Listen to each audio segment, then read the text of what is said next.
Brought to you by GTA, your island, your network. A unanimous verdict is reached. Mark Torre Jr. showing zero emotion as Judge Michael Bordallo read each charge. We, the jury, find the defendant Mark Anthony Torre Jr. not guilty of the offense of murder as a third-degree felony. But watch what he does the moment the guilty verdict is heard. We, the jury, find the defendant Mark Torre Jr. guilty of the offense of negligent homicide as a third-degree felony. The jury, spending nearly 3 days deliberating, Torre Jr. is found guilty of negligent homicide, aggravated assault as a third-degree felony, plus the special allegations of possession and use of a deadly weapon in the commission of a felony.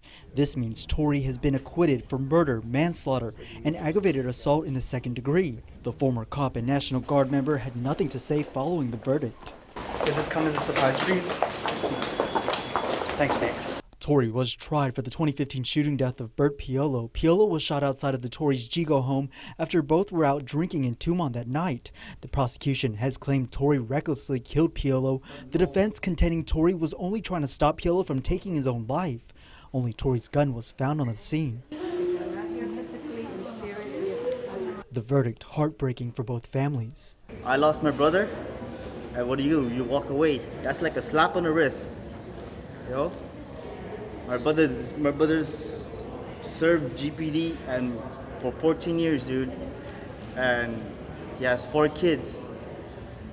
You know, he had so much things in his life ahead of him, and he did a good deed to drop you home. And what he gets, you do this to him, blindside him. We were not happy for this outcome of the verdict. We're really hoping for a murder and manslaughter because it's really hurting us. It's really hurting us.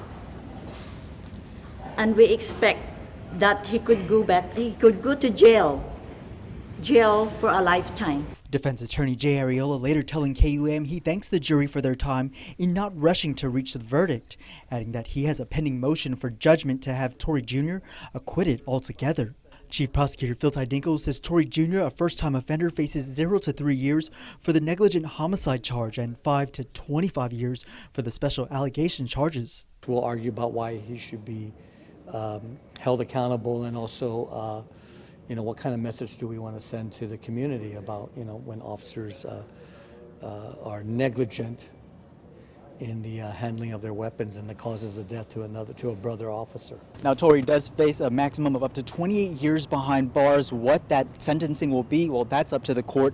Sentencing has been set for June 21st. Reporting for Guam's News Network, I'm Nick Delgado. Brought to you by GTA, your island, your network.